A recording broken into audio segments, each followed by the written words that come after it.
And we're in Wildcard weekend. Come on. Who's up naturally? No caffeine. How you doing? We made it. Moneyline Monaco podcast. Absolute pleasure to be here. January 10th. Recording this after Radio Picks are live. Make sure to subscribe, rate, review. If you've been rocking with me all year, it goes a long way. Fresh off a 4-1 against the spread, week 18, as we close the chapter on NFL regular season. Roll up the sleeves, plug the schnoz, and pray we go 4-2 minimum against the spread. 6 games across 3 days. Coming off, inking the picks on MSG. Also, check out the Better Half Hour, brought to you by BetMGM. Now, on this show, we get to line shop. We get to look for the best numbers, and there are numbers out there. As we sit in to a Knicks Thunder Friday night, to a Texas Ohio State Friday night. By the way, 6 units cleared if you follow my picks at Moneyline Monaco on Instagram and Tracked Picks on Action Network.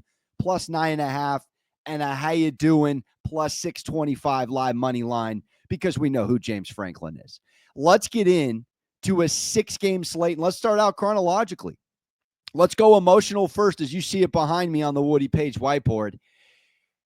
It's a roll into H-Town for the Harbaugh playoff debut.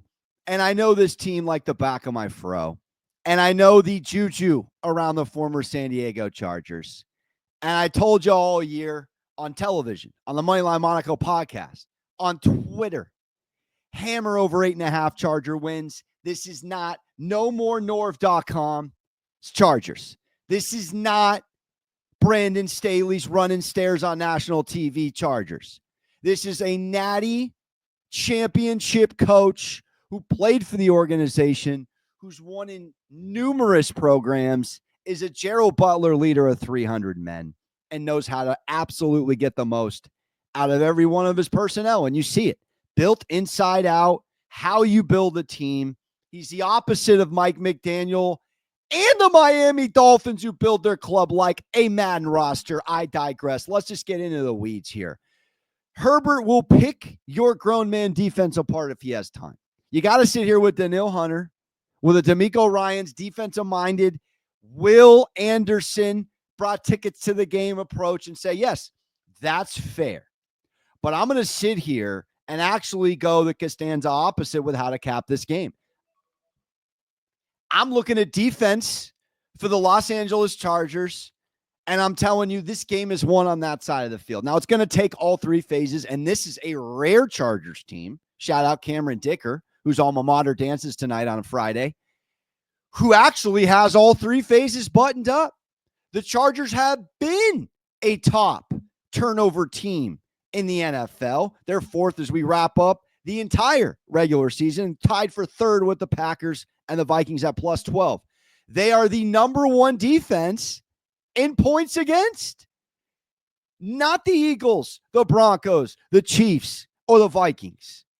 It's the LA Chargers at 17.7 points per game. And I know that Houston Texans team is no team to snub at. But if we're just getting down to a quick cap here, the Chargers have allowed more than 20 points 4 games. 2 of them were wins. On the offensive side, the Chargers are 10-1 when they score 20-plus points. They're 1-5 when they're held under 20. That tells you Texans football has one way to win this game, and it ain't going to happen.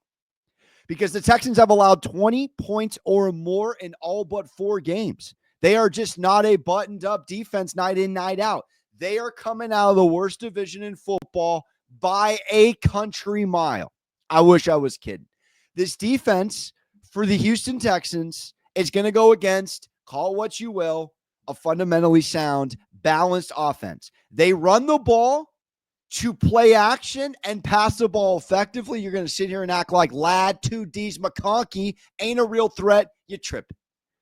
This team, again, built correct, does all the fundamental things correct, and was 12-5 against the spread. Tops in the league, tied with the Lions and the Broncos, folks. And that is unbelievable when you think none of those 2 teams that I just mentioned had a new coach. None of those 2 teams that I just mentioned dished and passed on position players said, no, we don't need Eckler. We don't need Mike Williams. We certainly don't need Keenan Allen, not aging backwards. And they go out with Joshua Palmer, a pack of Skittles here, Will Dissly there, a banged-up Dobbins that Johnny Harbaugh dished to Jim on a discount, yada, yada, yada. It's just sun up to sundown, a better team, Chargers-wise, a better quarterback. No brainer, I said it. No disrespect to Coleridge Stroud IV. This is a Justin Herbert top 5 quarterback in the months and years to come. Wait on it. Because what he had to work with, goodness gracious, could you imagine this man with a Jamar Chase and a T. Higgins? He's literally doing it with a non-80 Madden overall in sight. I'm running the light. Chargers -2.5. If you can find it. Chargers -3, and they move on to Arrowhead. All right. Saturday night, round 3. Ra-ta-ta-ta-ta. You think I'm laying 9.5 in a rivalry? You think I'm going to sit here and back a Ravens team who flat out has had one good performance, and it was a few weeks ago against Mike Tomlin's Steelers under Lamar Jackson? Just sit here and understand. Sit here and hear that Lamar Jackson has more interceptions than touchdowns against the Pittsburgh Steelers. He has more losses than wins against the Pittsburgh Steelers. He has the worst QBR. He has the worst completion percentage. He has the worst statistics against this Pittsburgh Steelers team versus any other team in the NFL. And let's just go by the numbers because you need to sip on this. 8-2 straight up the Steelers are against the Baltimore Ravens in their last 10. Under Mike Tomlin in one-score games, all of those but one, and we are getting 9.5. Do I dare say 10 at BetMGM, depending where you shop? An underdog of 4 points or more in this head-to-head. 8-1 covering to the Pittsburgh Steelers. Under Tomlin as a dog or more than 3 points against the Baltimore Ravens. 6-1 against the spread. Might I remind you, as a dog of 3 or more. How about just overall rivalry? Let's just go last 20 years. Underdog in this series. 29-11-3 at a 73% cover. The underdog is 16-3-1 against the spread. In this rivalry since 2015, that's Tomlin Harbaugh centric. Here's what we know. It's two people when it comes to Mike Tomlin as a dog in the regular season and Mike Tomlin just not showing up and showing out in the playoffs. We know what it is. I'll tell you, they haven't won or covered a playoff game since 2016, 2017. That's a 5-game straight up against the spread skid for the Pittsburgh Steelers. It's also the longest in playoff history, in Steelers history. But I'm telling you right now, you're watching the Ravens. They're in their locker room. They're spraying Lamar's cologne. They're saying it smells soft, i.e. like Pickens. It smells like Pickens. George Pickens, who had more fights than reception touchdowns through 3/4 of the season. You're riling up a team you simply do not want to piss off. You're angering the older brother in the division. I'm sorry. Are the Baltimore Ravens the older brother in this head-to-head? No, they're not. No, they're not. Steelers country owns the Ravens flock. I'm sorry. I'll say it on a live program. I'll say it sun up to sundown. Read the numbers. 2-4 Lamar Jackson against Mike Tomlin Steelers. Now, we're going to sit here and we're going to look at a few weeks ago, almost the exact same number, almost the exact same instance. But you know what? That was a situational catastrophe for the Pittsburgh Steelers.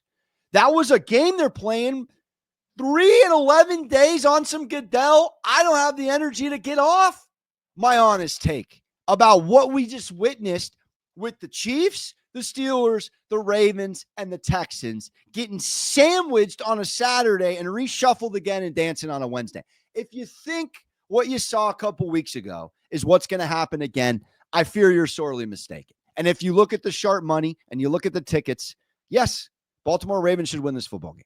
Baltimore Ravens are likely going to win this football game. I'm not telling you they're not. I'm telling you they're not covering 10 points. They're not covering 9.5. Give me the Steelers with the points as we keep it pushing. All right, let's go to our next dance. Tecmo Bowl, Super Bowl, or bust. Let the dad puns please stop. This game I did go topsy-turvy on. This game I went to sleep Wednesday night wanting to back the Broncos on the road with the 9.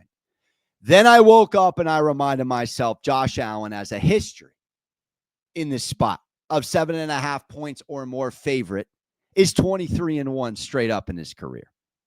Then I reminded myself Bo Nix is a first-time starting quarterback in the playoffs. And when you are a quarterback making your first playoff start, we do the research so you don't have to, versus a decorated quarterback, you're 34% against the spread. And you're 19-38 straight up since 2002, but also 19-37-1. So really not a big discrepancy there from winning and covering. But the Bills as home favorites are 8-0, and they're 5-3 against the number. And they've covered 2 out of 3 times when they're getting more than 7. This game's going to come down to one element. Flat out.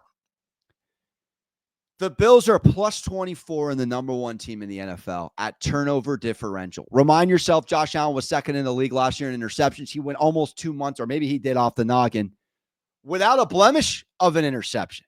Now, he went from chalk favorite to win the MVP to now, if you follow my Moneyline Monaco TikTok, you already cashed because Lamar is your MVP. So now he's coming in Snickers hangry. Now he's coming in against a Broncos team that I don't want to say they're happy to be here because Sean Payton, Vance Joseph, incredibly well coached. This is a defense that, again, has the ability to scheme and set up Josh Allen to maybe make his own bed as an interception or 2, trying to stretch a play or 2. I just, again, I've been in these spots where I fade Buffalo. You've seen me on this program all year. I haven't backed the Bills a ton. It's joyless. If we're sitting there on the Broncos plus 9, here's what's going to happen. Bills up by 2 scores at half. Bills go up 3 scores. They're the one team who plays like an NBA basketball team on a regular season Thursday, and they run the score up, and they run it up as much as they can. And I just can't make a case for the Denver Broncos here. And I did see the splits, and it does seem like there's some professional money on the Denver Broncos, at least according to BetMGM's numbers. I said them on TV. I did flip and I flopped. I did budgets on these, but I did put 2x my budget as opposed to just a humble half like I did on the Chargers. This is a very difficult place to play. We can look at this a number of different ways. Now, I'll put a button on it with this. The Broncos were 150-1 to win the Super Bowl. All right. They're just a 32nd team in the history of the NFL since 78 to even get in this spot where you are entering the playoffs and in the over 100-1 preseason odds club.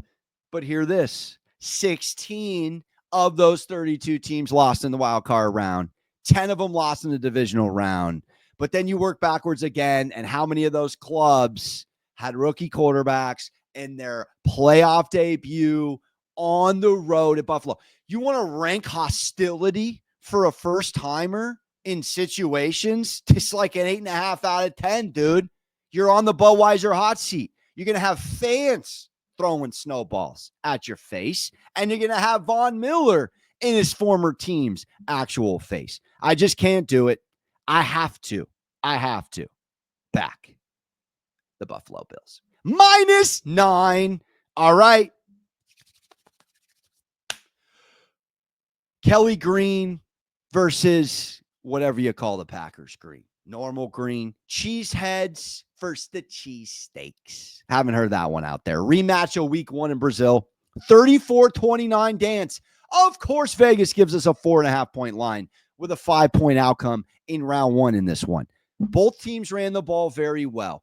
I actually started the season with the Philadelphia Eagles -3 because I'm Rain Man with remembering my wins and losses. And I know for a fact, go back, Moneyline Monaco week 1, bet 1, bet 2, because that was a Friday. First one was the Chiefs, which we also cashed. We started out the season back in the Chiefs -3. over the Ravens, back in the Packers. Excuse me, the Eagles over the Packers, -3.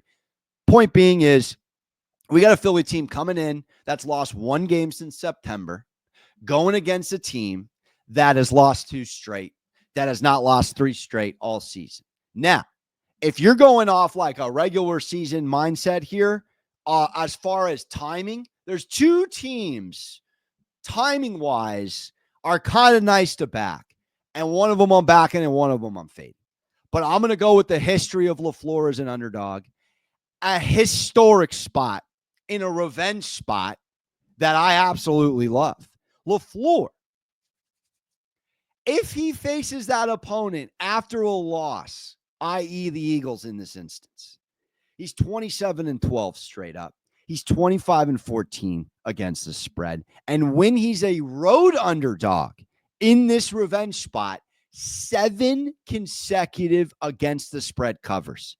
9-2 ATS, 7-4 straight up. That's as a dog. As a dog on the road, he's 7 out of 9 covers. Here's the weird thing about Philly sports. I tweeted it. Jalen Hurts is getting just not nearly enough credit, not nearly enough praise. You know how many people can deal with the chirping of Philly sports and you're the star of the team? Everything Joel Embiid is not, Jalen Hurts is. The guy goes about his business. The guy doesn't take the media bait. The guy doesn't let the internal conflicts derail the locker room, despite having an Italian as a fellow Italian head coach that might end up just raising his voice for no reason other than he's Italian. And I know this because I lived it.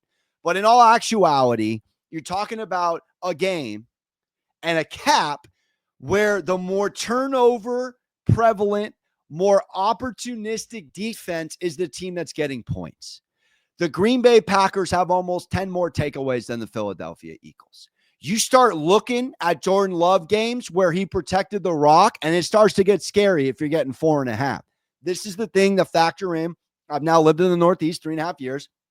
The Philly, Boston, New York, New Jersey fan bases, if their home teams are not showing up and showing out, up the pressure. If we're doing that thing, because I'm 11 years into meditation, if we're going to go there, we're going there. All right? I've never seen a fan base chirp their own more than Philly. And I just got to say it, because if they, God forbid, get off on not an ideal start and you got Lincoln Financial chirping their team or A.J. Brown for the 9th time this season, breaking Wedding Crashers rule number 6, drawing attention to himself in a negative way, and you got an absolutely better coach in Matt LaFleur, flat out point blank, you think Sirianni's a better coach? You're out of your mind. He's been carried like an Egyptian god by Vic Fangio and Kellen Moore this season. Matter of fact, you can make a case Sirianni's done nothing but yell at fans after a loss. I mean, honestly, he's not an X's and O's guy. You look at his career path to get to this point, you're starting to ask questions I don't have answers for. How the hell did this guy get this spot?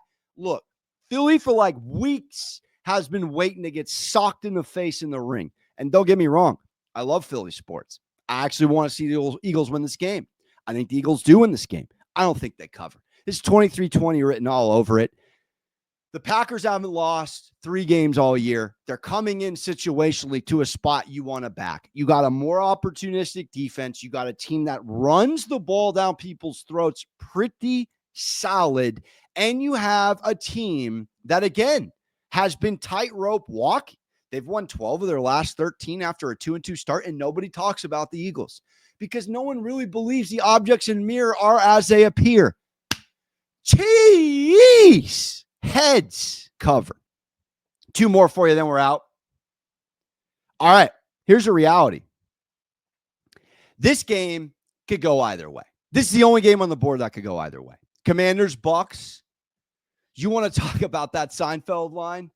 Monday has a feel. Friday has a feel. Tuesday has no feel. Commanders, Bucks has no feel. I mean, it's a rematch of week 1, 37-20. Baker went ballistic, but it was the Jaden Daniels original purchase performance. It was the original inaugural Jaden Daniels as him in the league. Everything Brian Kelly couldn't get out of him one of the most stealing money head coaches in all of sports.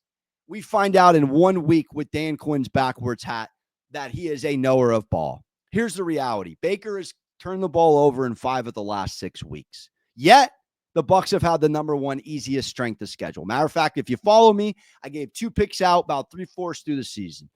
Both plus over 2-1.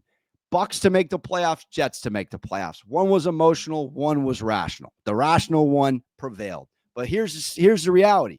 I'm watching with my eyes Spencer Rattler and MVS and Foster Moreau and who the hell was suited up for the Saints against the Bucs, and we're more worried about Mike Evans hitting his Jerry Rice record than we are about cashing an NFC South ticket. The Bucs are good, they're not great. The Bucs can get slept by any team on any week. The Bucs can also sleep any team on any week. They went to the Lions Ford Field and as 7.5-point dogs went in and smoked the Lions. But we have no Chris Godwin in this game, and he led week 1's receiving against this Commanders team. Now you have Marshawn Lattimore in the mix for the Commanders. Might I remind you Marshawn Lattimore's familiarity with 1-3 Mike Evans. If we're just playing Washington optimistic here, there's no pressure on them. They're already playing with house money, similar to Denver. Absolutely nothing to fear. Jaden went into this game and didn't have a blemish on his record coming out of it. Now, I think this game, again, it could go off the rails. It could be an offensive shootout. But I would understand if you wanted to back the home favorite at -3 and just back the veteran in the room. On teams, historically, since 2017, make sure I got this right. Historically, teams that missed the playoffs last year, Washington and Denver, coming into the playoffs the following year as underdogs, 39-20 against the spread since 2017. This is the wild card round.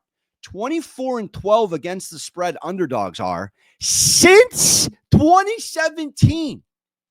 If there's any team that could get slept out of nowhere and actually play out that trend, it's the Bucs. It just is. The Bucs have an opportunity to get slept, and I'm here for it. Washington Commanders +3. And we wrap up with a weird, obviously, scenario with the game, and hard to think about football if you're from Los Angeles. And I had many friends displaced, a couple of friends lost their homes. Just a devastating, as a Southern California person, just had to just make calls and open my San Diego home to whoever needed it. But this is a Rams home game now, moves to Glendale. We're just talking about so much outside of football that you have to be worried about with life. It's very difficult to just go in on this game in any one way or another, but I'm going to stick to my gambling gut and back the Rams. If you haven't punched the ticket, it went from a pick'em game to the Rams +2.5. So now you're getting the Rams as dogs, and there are some true playoff numbers for Stafford as a quarterback. Home road splits in playoff road games. He's just 1-3 straight up as a Ram. In neutral site or home games, 3-0 straight up, Matty Stafford against anybody as a Ram quarterback. Now, 2 things to mention in this game. Mentor, protege, professor, student. Kevin O'Connell, the student. Sean McVay, the professor. This is Dre coaching Eminem. Eminem coaching 50. I'll keep it pushing. You think we're backing the pup in this head-to-head, you're tripping. If you think we're taking Sam Darnold, who again is getting memed to death after blowing the 1 seed, over a decorated Super Bowl champion with the better coach, I mean, let's just be honest. We get the better coach, we get the better quarterback, and now we get points. Look, Flores is best in the biz. I get it. Scheme it up. Defense approach. Vikings smother you. Do we remember the 30-20 box score? Do I have to remind you what Matthew Stafford did to this Brian Flores defense? This was, by the way, the first week he got Puka and cut back at the same time. He goes for 4 touchdowns, no interceptions on a Minnesota noggin near you, and they're still recovering. Honestly, I just cannot back a Vikings team with Sam Darnold. There's so much pressure on this kid. He wins 14 games, and now all of a sudden the media says he's got to win this game to get paid. Then you got the McCarthy thing going. There's noise. Now there's real life noise for the Rams, but there's also a lot of reason for this LA team to show up and show out. I got to take the adults, the mentors, and the wise ones to wrap up the Moneyline Monaco Wildcard weekend. Give me the LA Rams plus 2.5. Give me the Commanders plus 3. I'll take the Packers plus 4.5. I'll lay the Bills -9, whopping number. I'll take the Tomlin points plus 9.5, plus 10 if you could find it. We'll wrap up with a road favorite. Chargers -3. I'm hoping for 4-2. And I did do my bracket. If you do watch the show, better half hour, working backwards, just since we're being live with it. I got Chiefs Lions. I got Chiefs winning the Super Bowl. Just where is a bucket I can hurl? Disgusting. I don't have any joy about it. I don't feel great about saying it out loud, but I had to make picks. I had to go on record, and it's a Chiefs Lions.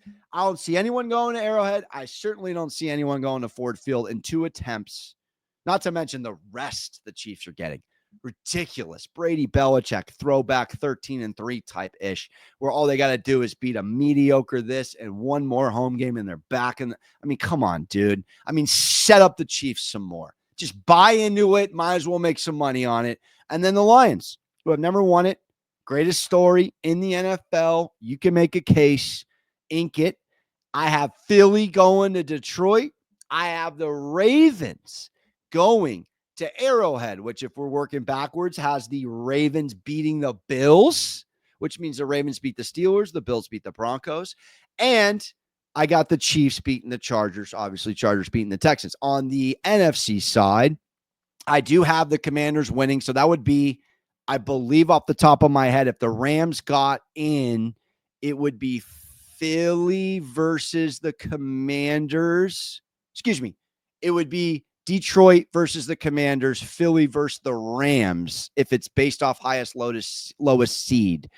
But just one way or another, whether it ends up being Philly hosting or Philly whether it ends up Washington on the road in Detroit or in Philly, they lose the second round. Also have the Rams losing the second round. So however it shakes out, it's Detroit hosting Philly. It's Lamar and the boys headed to Arrowhead. And ultimately, it's JG16, the 2 cups of Danny Campbell coffee, and the Fumble Rooski State Farm commercial residual check cashier, Andy Reid and Mahomes. And that does it. Moneyline Monaco, wild card a dish. Don't forget to hug your mothers. We will see you in the divisional round. Ta-ta. Real.